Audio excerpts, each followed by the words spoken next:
একজন সত্যিকার ভালো নারীর জীবনের সবচেয়ে দামি সম্পদের নাম হচ্ছে টাকার চাইতে বেশি, গাড়ির চাইতে বেশি, বাড়ির চাইতে বেশি, গয়নার চাইতে বেশি, সেটার নাম হচ্ছে ইজ্জত। একজন মেয়ে সব দিয়ে দিতে পারে, ইজ্জত দিতে পারে না।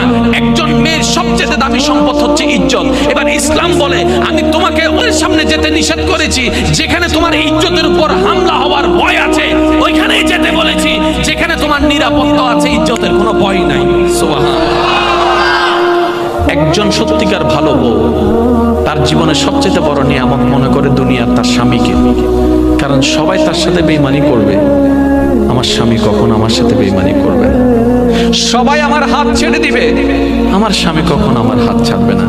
এখানে যারা বিবাহিতরা আছেন, আমি ছোট্ট মানুষ হিসেবে শ্রদ্ধার সাথে একটা কথা বলি।